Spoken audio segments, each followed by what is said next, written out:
Okay, so during our video session this evening, we'll take a look at some examples from chapter 11, which essentially deal with our first of a couple chapters dealing with the world of organic chemistry, which essentially deals with compounds that contain carbon as part of their structure.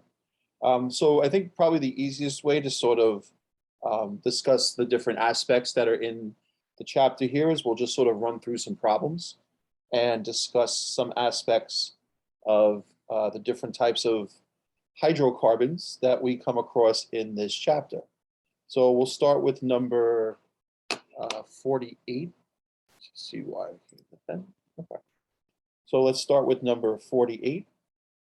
So 48 essentially says give the IUPAC name for each of the following. Okay.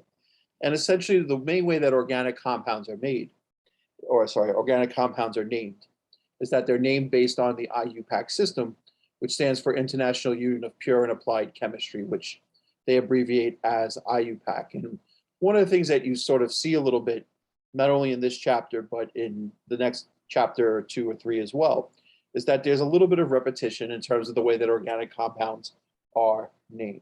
All right. So let's take it our first example, letter A. All right. So letter A looks like the following. Okay. So what's the type of compound that you have here is what we would classify as a branched cycloalkane. All right. So when you take a look at a cycloalkane contains a ring of all carbon-to-carbon single bonds. You know, what sort of defines a structure as a ring is that if you think about the parent or the main chain in the compound, you essentially go from one end and you can sort of trace the carbons along to the other end. And then once you get to the other end, you have a bond that takes you all the way back to the beginning. So essentially you're going around in what? Essentially you're going around in circles. And in the world of organic chemistry, we call that a ring. Okay. And what's attached to the ring here is a branch. And the other thing about this structure is that it's an example of what is known as a skeletal or a line bond structure, where carbon atoms and hydrogens on those carbons are not shown. So when you look at this structure, you know, one way that you probably would want to view this as well is the following. To recognize that this branch on the end is a CH2, which is connected to a CH3. Because remember, in these skeletal or line bond structures, where do you find carbons? You find carbons where a line comes to an end or where 2 lines intersect. So this group over here is a CH2, CH3. So how do we name branch cycloalkanes? Well, first off, as the parent name, which comes at the end, we're going to give the name of the cycloalkane. So 6 carbons with all single bonds in a ring gives us a parent name of cyclohexane. Okay. Now, the ring carbon with the branch attached to it is carbon number 1. Now, we're not going to include the numbering here in front of the branch name because there's only one branch attached to the ring. So it automatically has to be a carbon number 1. But I think just in terms of practicing, it's a good idea to put the number in. And then the final point is, what do we call CH2, CH3 as a branch? CH2, CH3 as a branch is what is known as an ethyl group. So essentially, this compound would be known as ethyl cyclohexane. So that's letter A. Letter B. Actually, letter B is one that they really shouldn't even ask you based on the different rules, but I'll mention it anyway.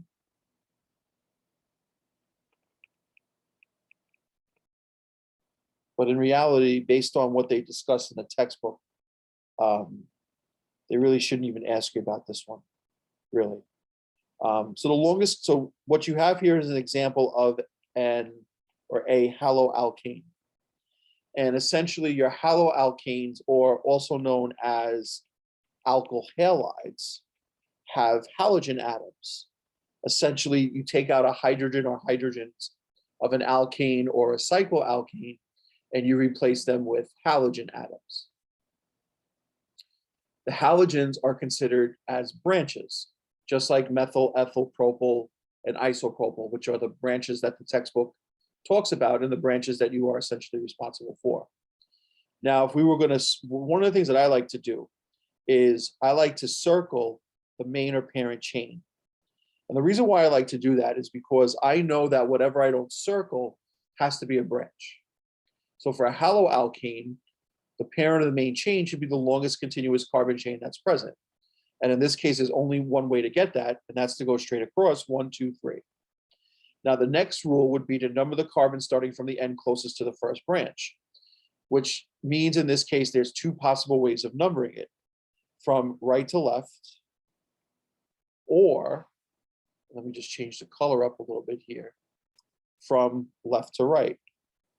And what makes this problem tricky is that both ways are possible because they both give you the lowest set of numbers for the branches. Because the idea of numbering the carbons starting from the end closest to the first branch is to give the branches the lowest set of numbers.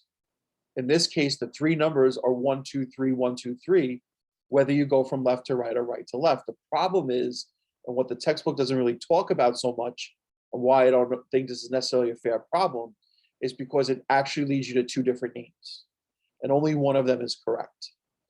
And in this case, what we'd have to actually do is use alphabetical priority to break a tie.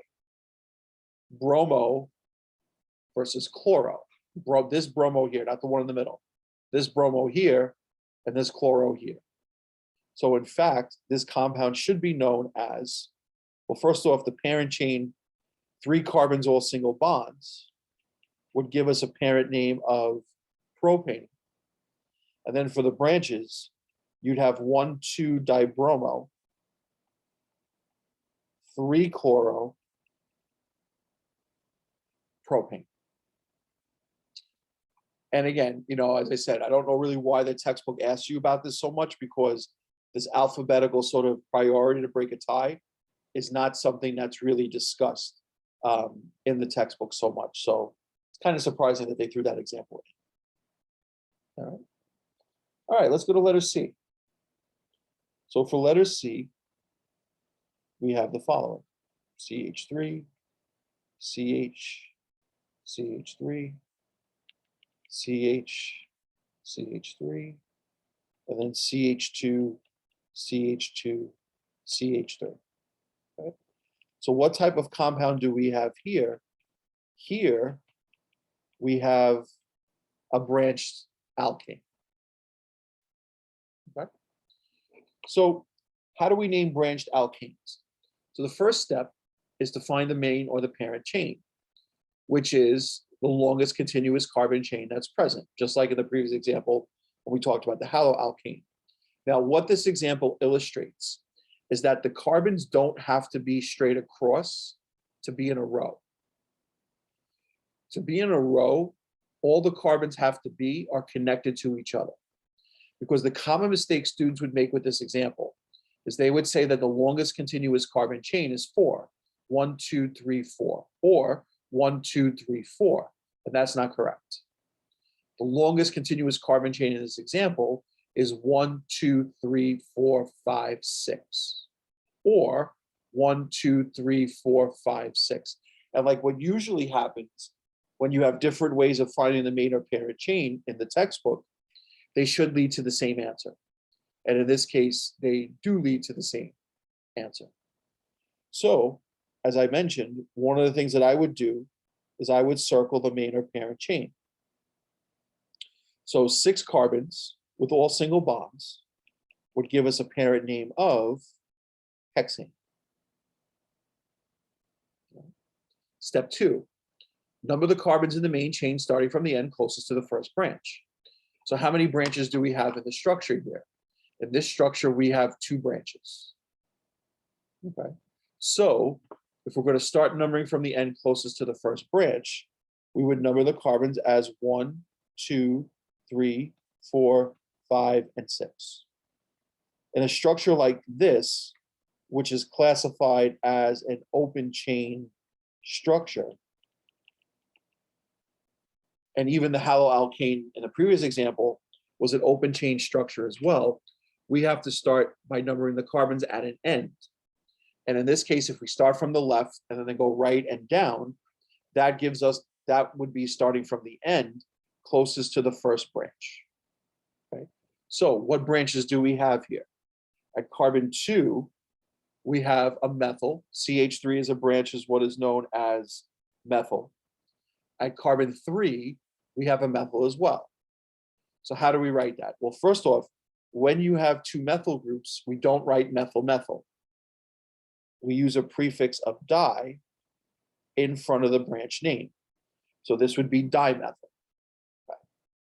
And the other aspect to keep in mind is that every branch has to have a location, even if it's the same branch on the same carbon.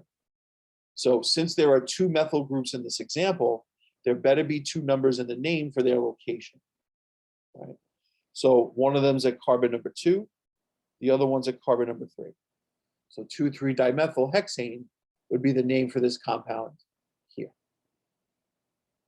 All right, letter D. CH3, CH2, C with the Cl, CH2, CH3, CH2, CH3. So what we have here is sort of a combination of a branched alkane and a haloalkane. Now, the nice part about it is that the rules intertwine, because essentially, if you think about haloalkanes, we name them the same as branched alkanes, except we have halogens that are present. So we would follow the same steps, and we did this in the previous example. You know, we would follow the same steps like we did in the example up here. We just have a halogen present instead. So their names, so the naming is intertwined. So we can definitely handle this. First step, find the longest continuous carbon chain that's present. The longest continuous carbon chain present in this example is 5. A couple ways of getting it. 1, 2, 3, 4, 5, or 1, 2, 3, 4, 5, or 1, 2, 3, 4, 5. They really should all turn out to be the same in this course, and they absolutely are. My recommendation would be if that you can go straight across, go straight across. So 5 carbons with all single bonds would give us a parent name of pentane. Now, as far as numbering the carbons in the chain here, whether you go from left to right or right to left, well, first off, how many branches do we have here total? There's 2 branches, one here and one down here. Now, whether we go from left to right or right to left, the 2 branches are attached to carbon number 3. So in this case, it doesn't matter whether we go from right to left or left to right, because the 2 branches in either direction are going to be attached to carbon number 3. So Cl, of course, is chloro. And then as we saw a little bit earlier, CH2CH3 is ethyl. Now, which one would we write first? We would write chloro first based on alphabetical order. So you would have 3 chloro, 3 ethyl, pentane. And notice I didn't write 3,3-chloroethylpentane. No, when you have different branches, they have to be separate from each other. So 3-chloro,3-ethylpentane would be the name here. All right, so that's number 48. All right, so let's go to number 50. So again, 50 has to do with names as well. So here's our first example.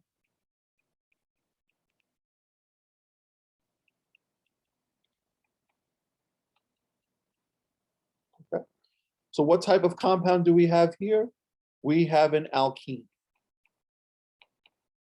Remember, your alkenes are hydrocarbons, so they only contain carbon and hydrogen that contain at least one carbon-to-carbon double bond. Right? So how do we name alkenes in general? Step 1, find the longest carbon chain that contains the double bond and name it by replacing the ANE of the corresponding alkane name with ENE. So the longest carbon chain that contains the double bond in this example is 1, 2, 3, 4, 5. Now notice there's also another chain of 5, 1, 2, 3, 4, 5, but that can't be the main or parent chain because it does not contain the double bond. So the only correct way to get the main or parent chain here is to go straight across. So if you had 5 carbons, pentane, but because there's a double bond present, pentane is going to become pentene. So the parent name for this compound is going to be pentene.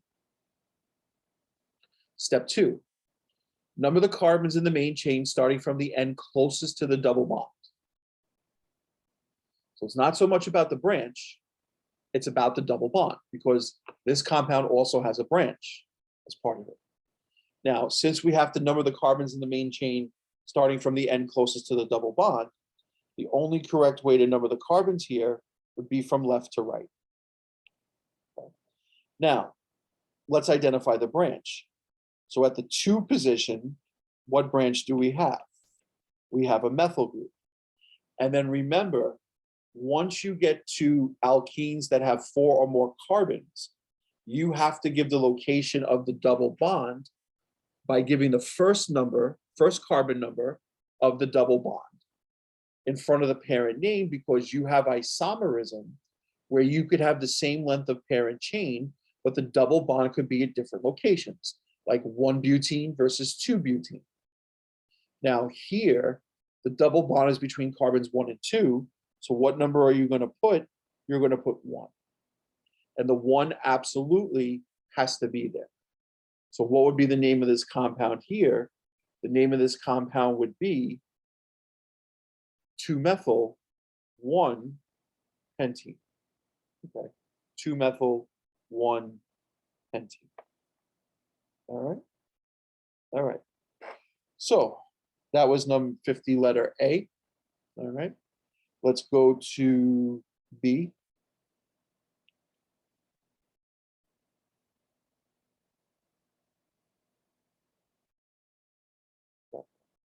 So what do we have here? Here, we have a cycloalkene. All right. Now, again, what I would do is with the branch here, I would sort of redraw this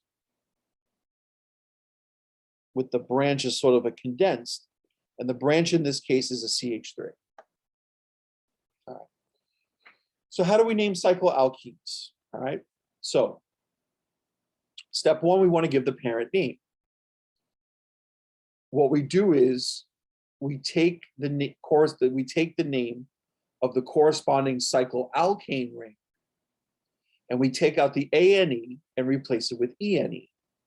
So a 6-carbon ring, which would normally give us cyclohexane, because there's a double bond present, take out the ANE and replace it with ENE. So cyclohexane becomes cyclohexene. So name it as if it was a cycloalkane, but take out the ANE and replace it with EN. Step 2, the double bond in the ring has to be between carbons 1 and 2. So you number the carbons of the ring so that the double bond is between carbons 1 and 2. And if you have a branch, the branch would get the lowest possible number from there. So in this example, there are essentially 2 possible ways to number the carbons of the ring. The first would be to start with the upper right ring carbon as carbon 1. And then from there, go clockwise around the ring. The other way, and I'll change colors again, just to show you this, is that we could start with the bottom right carbon and go around the ring as well. Now, which is the correct way? If we use the blue, the branch would not be attached to carbon number 6. If we follow the way of green, the branch would be attached to carbon 3. So starting from the bottom right carbon and going counterclockwise, that would be the correct way to number the carbons here. So at the 3 position, what branch do we have? We have a methyl group. So what do you have here? You have 3-methyl cyclohexene. And remember, for your cycloalkene rings, you don't have to give the location of the double bond because the double bond is always between carbons 1 and 2. The biggest difference between numbering the carbons in a ring versus numbering the carbons in an open chain is that when you number the carbons in a ring, there is no end. So the double bond in a ring, if the double bond is going to have the lowest number possible for the 2 carbons that are involved, the double bond is always going to be between carbons 1 and 2. So in these examples, no number is given for the location of the double bond. All right. Letter C.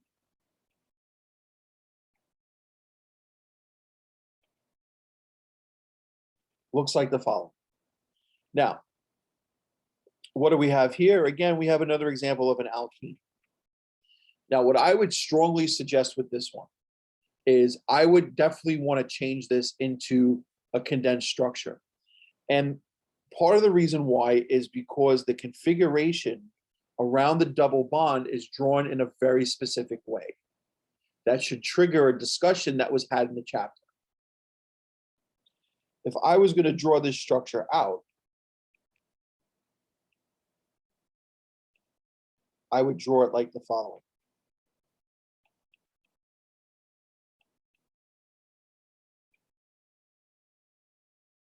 Where I would trace the right pathway for the carbons. So up, down, up, across, down, up, down, up, across, down. But I also wanted to fill in the hydrogens on the double bond carbons, because this arrangement should trigger the discussion of cis and trans isomerism that was had in the chapter.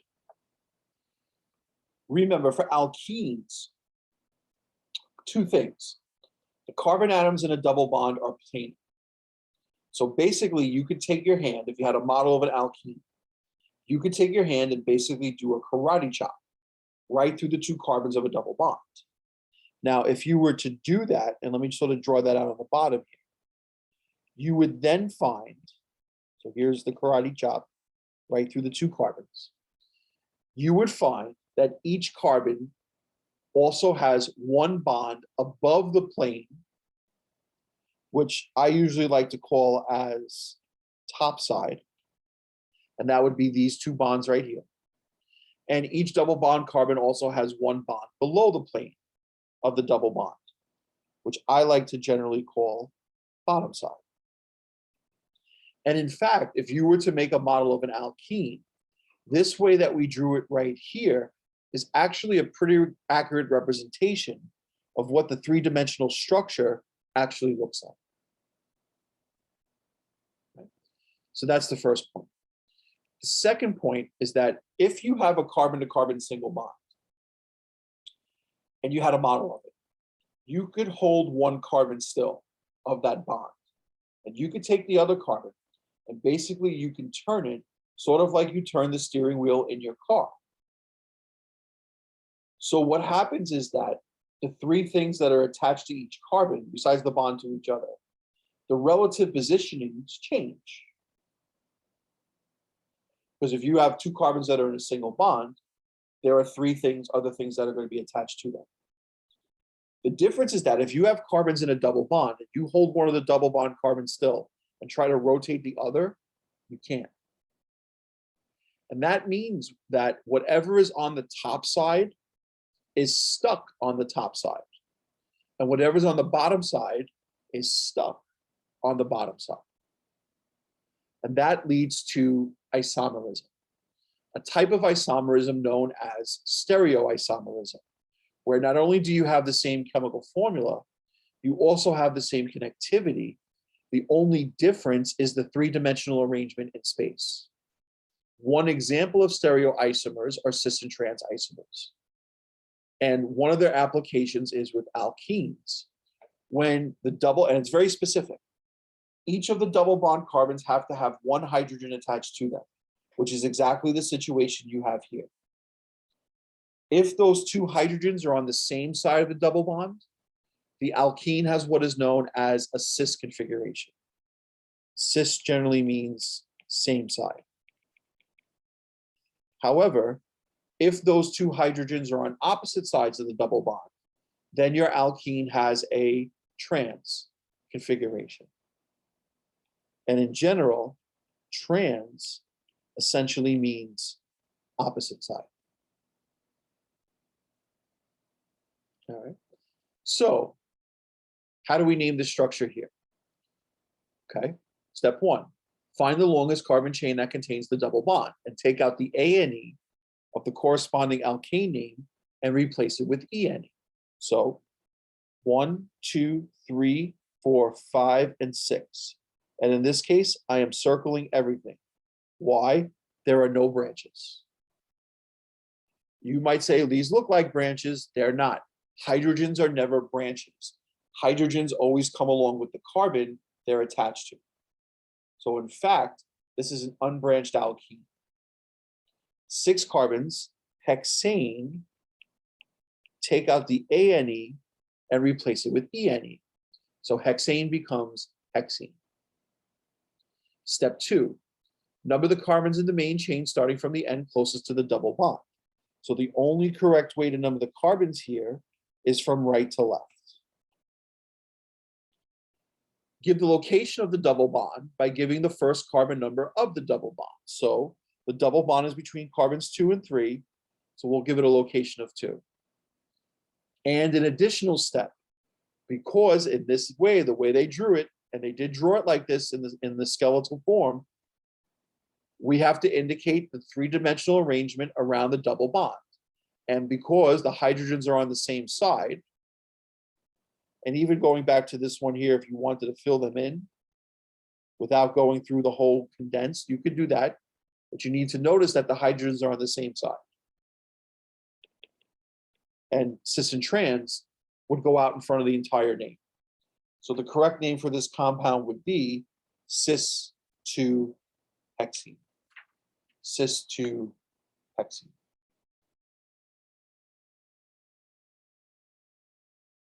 Okay.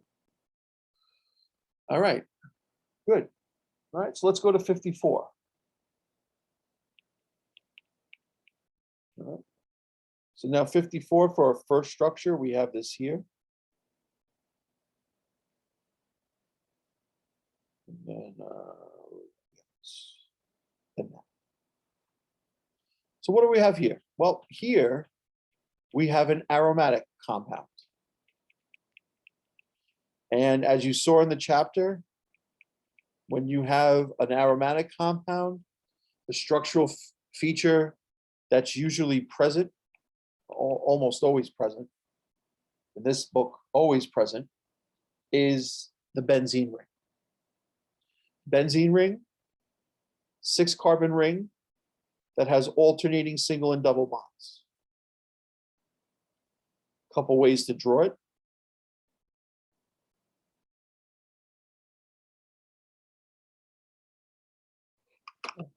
Not my best looking ring in the middle there.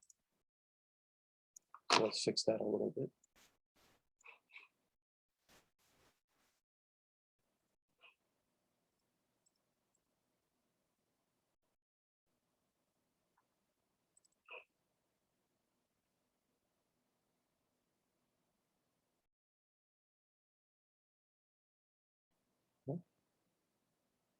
So, benzene ring.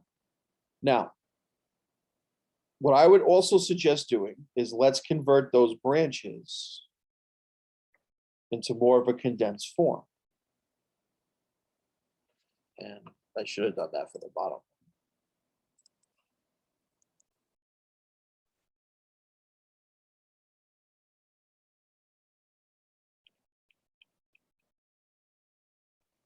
Okay.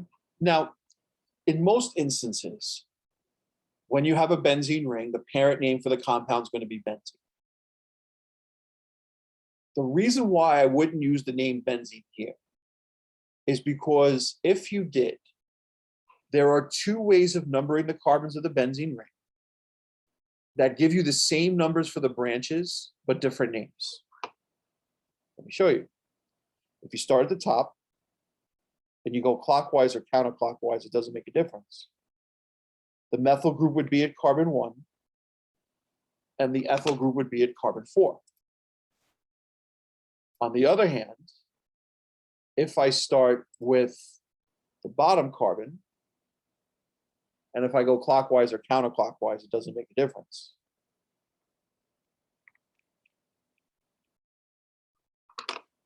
The ethyl group is at carbon 1 and the methyl group is at carbon 4.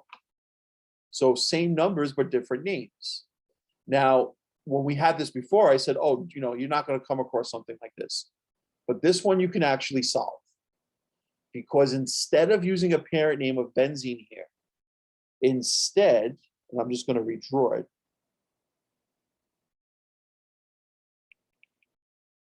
we saw in the chapter that a benzene ring with a CH3 attached to it is commonly known as toluene.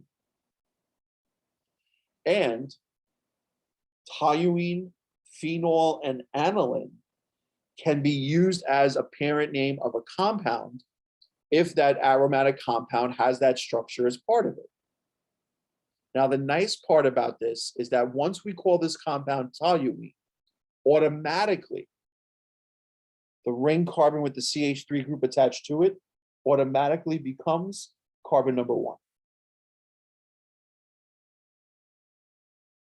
Because the ring carbons are numbered starting with carbon number 1 with the ring carbon that has the quote unquote group indicated by the name attached to it. So toluene, benzene ring with the CH3, that ring carbon has to be carbon number 1. And then from there, whether we go clockwise or counterclockwise doesn't make a difference. The ethyl group is at carbon 4. So what do we have here? We have 4-ethyl toluene. Okay. Letter B.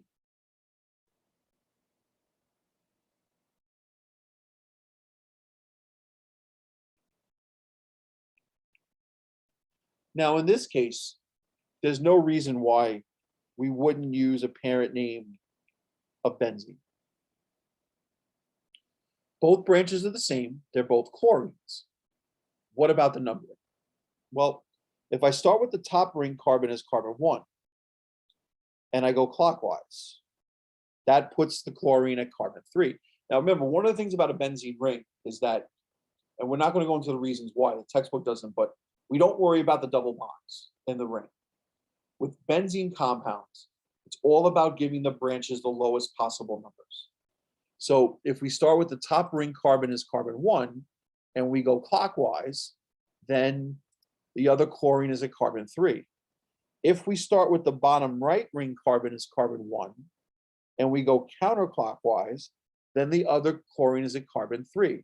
So in fact, the two possible ways of numbering the ring carbons here, in a sense, or these two ways give you the same two numbers. And what we're doing here is we're checking to see if we really found the direction, the starting point, and then the direction clockwise or counterclockwise that we truly had the lowest set of numbers. Here, there's two different ways of getting 1 and 3, but they lead you to the same name. 1, 3 dichlorobenzene. All right. Let's go to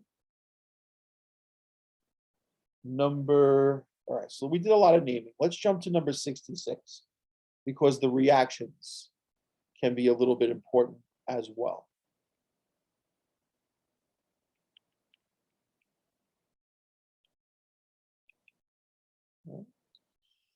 So, based on what we talked about in the chapter, what reaction do we have here? This reaction is alkene hydration. in general, how do you draw the product of alkene hydration? Okay. Here's how you do it. The double bonds between the carbons becomes a single bond. And you add OH to one former double bond carbon and hydrogen to the other former double bond carbon. And that's it. So the double bond between the carbons becomes a single bond. You add OH to one former double bond carbon, H to the other former double bond carbon, and that's it. Now, in some instances, because if you think about it, there's always two possible ways to add OH and H because there's two double bond carbons. In some instances, like the one we're about to do, the two possible ways of adding OH and H lead to the same product. But in other instances, the two possible ways of adding OH and H don't lead to the same product. If that's the case in this course, the hydrogen will go to the double bond carbon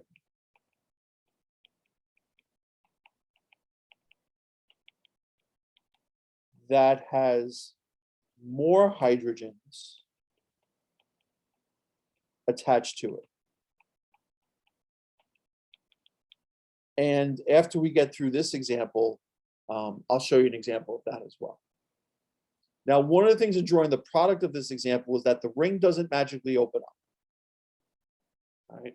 There are some ring opening reactions in organic chemistry. None of them are in this course. So the ring doesn't magically open up.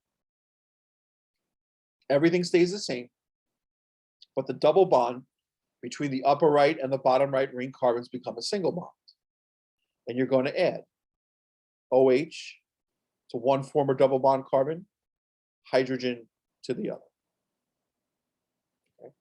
Now, based on this being a skeletal structure, you might see the product just drawn like this.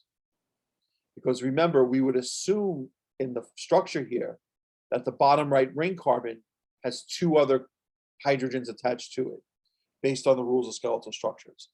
You know, if I was giving you a written, you know, not on the canvas or whatever, but, you know, if I was giving you in front of me, writing it out, I would tell you draw the hydrogen in. But depending on how the quiz looks like, the hydrogen may or may not be there. So keep that in mind, that these two structures here would be the same. Let me show you an example.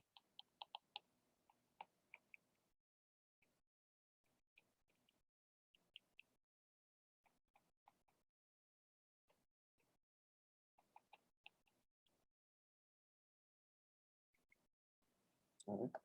Of the scenario I talked about before. All right. And of course, you've recognized already that I put in a carbon that has too many bonds. So let's get rid of that too. All right. So in this case, the two possible ways of adding OH and H to the double bond carbons gives you different structures. Right? And hopefully that's something you're just able to look at. You know, if you add the OH here and the H here, that would give you something different than adding the OH here and the H there. So in this course, if that's the case, based on what actually happens in the reaction, which we don't get into the details about, the hydrogen adds to the double bond carbon that already has more hydrogens attached to it. So if we look at the alkene, this double bond carbon has one hydrogen. This double bond carbon has none. So when I draw the product and I get to the double bond carbons, the double bond becomes a single bond. I'm going to add the hydrogen to the former double bond carbon on the left, and the OH to the former double bond carbon on the right. And if you were to actually put it the other way around, it would be incorrect. Also notice that this structure here might also be drawn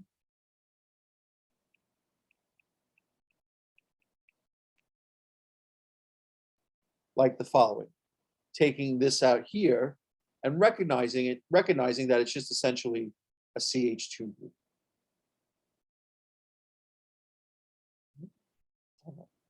Let's take a look at 66B. We've got CH3, CH2, CH2, CH double bond CH2, plus H2 and nickel. All right. So what reaction do we have here? Here we have alkene hydrogenation. In general, how do we draw the product? Here's how we draw the product. Again, the double bond between the carbons is going to become a single bond. You add one hydrogen to one former double bond carbon, one hydrogen to the other former double bond carbon, and that's it. After this example, I'll show you an example of alkyne hydrogenation, so that you're able to draw that type of product as well. So here, everything's going to stay the same until I get to the carbons of the double bond. The double bond between those carbons becomes a single bond. I add one hydrogen to one former double bond carbon, the other hydrogen to the other former double bond carbon. Now, just to let you know, more likely than not, especially on a multiple choice, you would probably see the correct answer written like this. Recognizing that this here is a CH2 and this here is a CH3. Just so you also know, you can't really condense things like chlorine or OHs or other things we'll talk about, like C double bond O groups and stuff like that. You know, we can sort of take the carbons and the hydrogens and put them together, but you don't squeeze in any of those other things. Those bonds always have to be drawn out. Now, for alkyne hydrogenation, the difference is, instead of using one equivalent or 1 mole of hydrogen, I probably should say 1 mole, we use 2 moles of hydrogen. And what that's going to do is, where in alkene hydrogenation, we take the alkene and convert it to an alkene. In alkyne hydrogenation, we take the alkyne and convert it into an alkane as well. But in order to do that, you actually have to add 4 hydrogens total, or 2 equivalents of hydrogen. All right, so show you how to draw the product, and then we'll do an example. The triple bond between the carbons becomes a single bond. And then you're going to add 1 hydrogen to each former triple bond carbon once, 1 hydrogen to each former triple bond carbon twice. And that's how you're going to draw the structure of the product. So let's take a look at an example.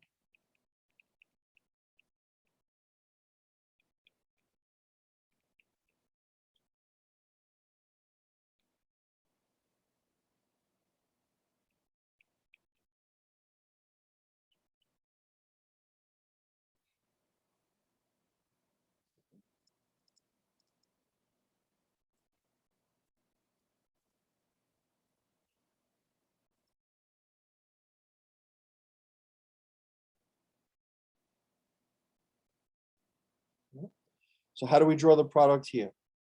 Everything stays the same. And I'm just going to do it on the next board. Sorry. Everything stays the same until we get to the carbons of the triple bond. The triple bond between those carbons is going to become a single bond. And we're going to add 1 hydrogen to each former triple bond carbon once, 1 hydrogen to each former triple bond carbon twice. And then what we're going to do is we're going to fill in the rest of the structure. So CH2, CH, CH3, CH3. And again, keep in mind, most likely on multiple choice, you would see the correct answer drawn as such.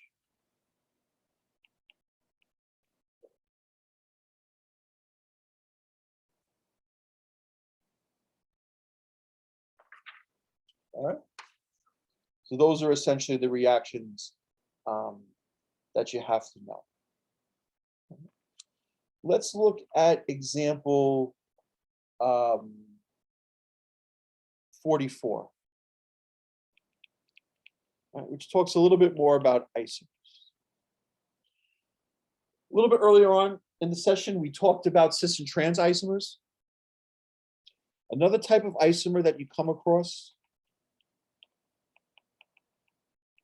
are what are known as positional, sometimes or actually more frequently known as constitutional isomers. Right? So they have the same chemical formula, but different connectivity. Stereoisomers, which include cis and trans, not only have the same chemical formula, they have the same, but they also have the same connectivity. Their difference is three-dimensional. Positional isomers have the same chemical formula, but they do have different connectivity. Let's take a look at letter A. And actually, sorry, positional, constitutional, or also known, and I forgot this for a moment, I apologize, structural isomers, which makes sense, different connectivity. So let's take a look at letter A.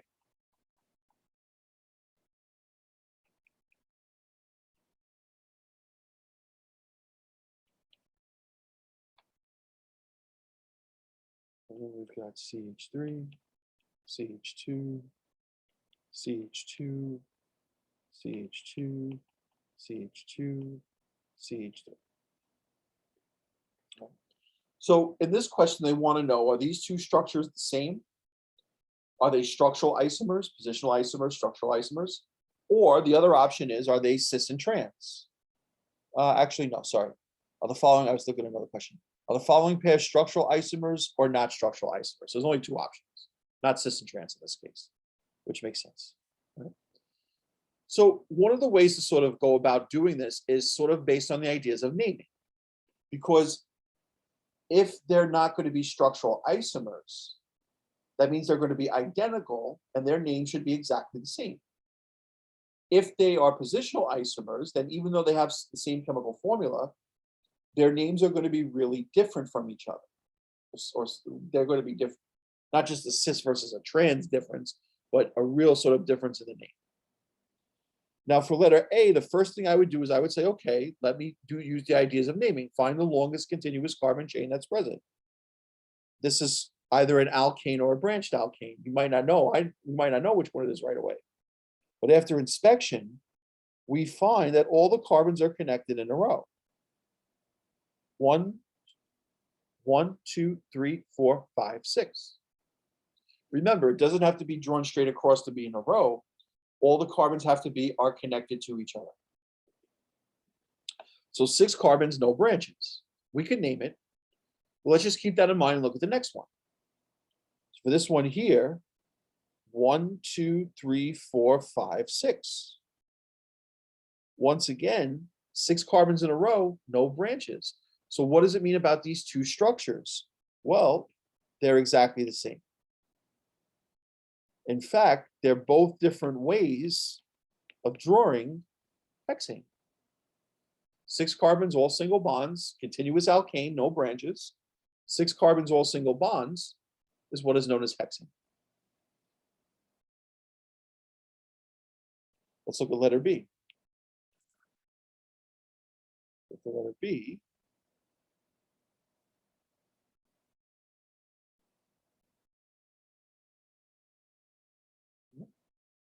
now I think this one's pretty obvious. Okay. Again, what I would suggest doing, because I just think it's a good habit, is to sort of redraw it a little bit with the branches not really drawn as skeletal. If you're comfortable with skeletal, absolutely leave it. But if you're not, I would redraw it as such. Also, one thing to notice with these two is that they do have the same chemical formula. This one is C7H14, 3, 4, 6, 8, 10, 12, 14. And this one is also C7H14, 3, 6, 7, 8, 10, 12, 14. So they do have the same chemical formula. But you can see this one is a cyclohexane ring, this one is a cyclopentane ring. So they can't be exactly the same. And therefore, they are what are known as structural isomers.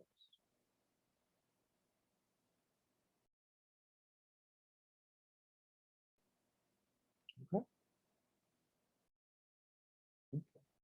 I'm trying not to do all of them because I want to leave you enough to practice as well. Let me just mention a little bit about combustion. Okay. Basically, what it is that it's the reaction of an organic compound, especially a hydrocarbon, with oxygen, with the two products being carbon dioxide and water. The only variation really is the organic compound. You know, which organic compound are you using? Methane or propene? But the other reactant is always oxygen, and the other two products are always carbon dioxide and water. And the two products are always carbon dioxide and water. The other difference will be in the molar ratios that are present as well. But the chapter does talk a little bit about combustion, so I would want you to be aware of that as well. Let's see. Speaking of isomers, let's go back to 52. All right. So here,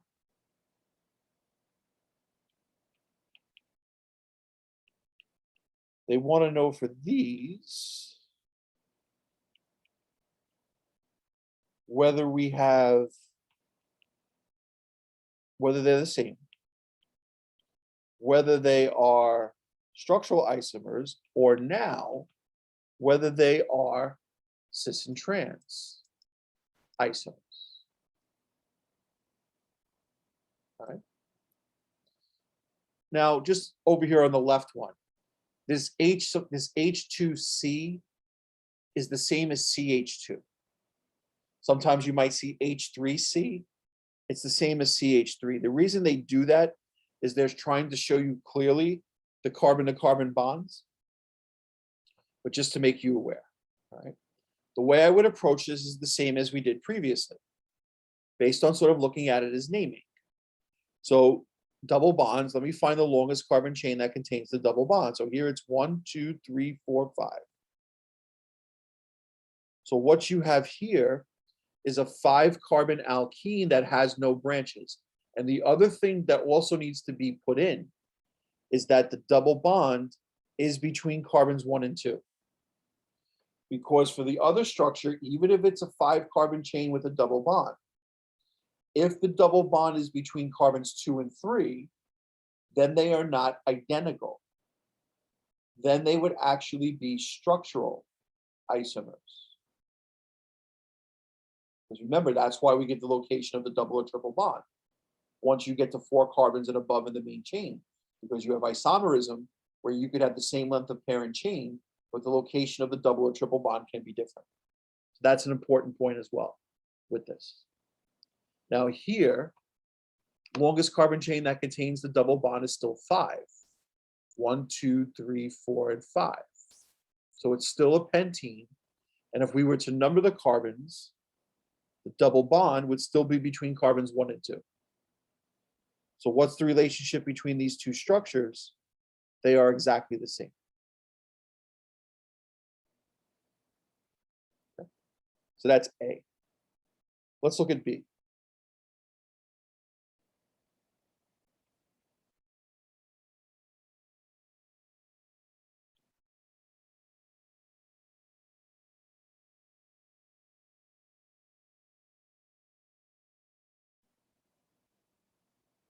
Okay.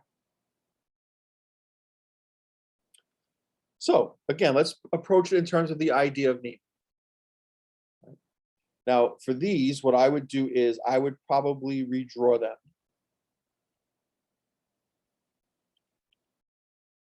A little bit more condensed.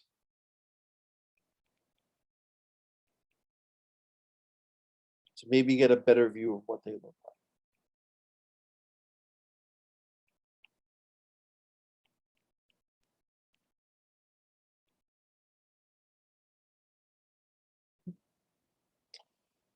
So if I start with the one on the left, the longest carbon chain that contains the double bond is 5. Two ways of getting it. 1, 2, 3, 4, 5, or 1, 2, 3, 4, 5. They should lead to exactly the same name, and as you will see, they will. So straight across 5 carbons. Pentane is going to become pentene. Now I'm going to do a little bit more work here, and as we go through, I think you'll see why.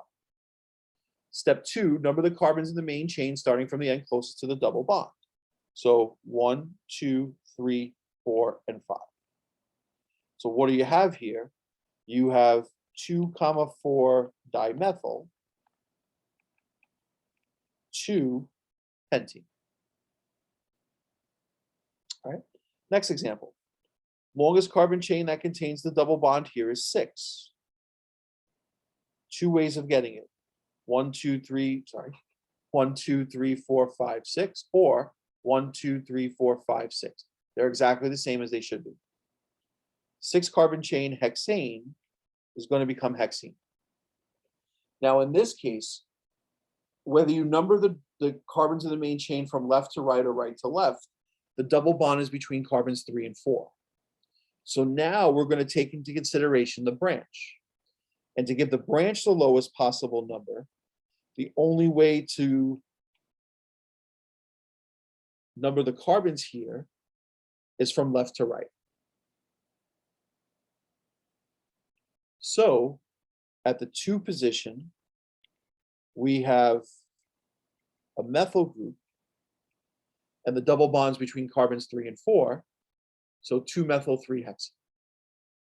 So they both have 7 carbons and 14 hydrogens. 1, 2, 3, 4, 5, 6, 7, 3, 6, 9, 12, 13, 14. But they're not identical. They don't have the same name. They're not cis and trans isomers, because if they were cis and trans, their names would be identical, except one would be cis, the other would be trans. So what's their relationship here? Here, they would be structural isomers. The 2-methyl-3-hexene itself does have cis and trans isomers because each of the double bond carbons has 1 hydrogen attached to it. So there is actually cis 2-methyl-3-hexene and trans 2-methyl-3-hexene. In the textbook, they usually don't ask you about cis or trans isomers that have branches on the carbon chain. Just so you know, for this compound on the left, there is no cis and trans isomers because this double bond carbon has identical atoms attached to it, but there's no same side, opposite side isomerism because this double bond carbon has identical groups attached to it. If you were looking at an example of 2 structures that were cis and trans isomers, you can come up with something like the following.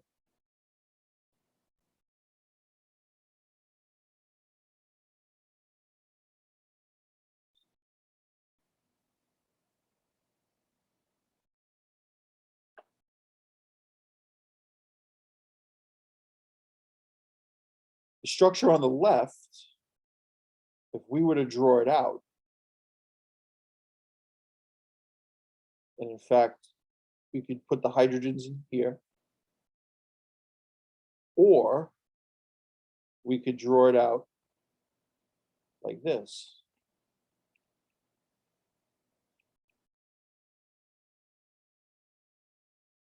And then for this structure here, we could put the hydrogens in here. Or we could draw it out like this.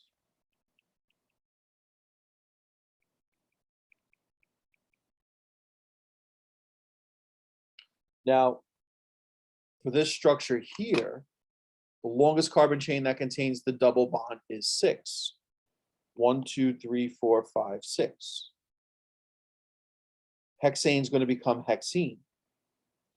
We'd have to number the carbons from left to right. The double bonds between carbons 2 and 3. Notice that the double bond carbons, each one of them has 1 hydrogen attached. And notice that the hydrogens would be on opposite sides of the double bond.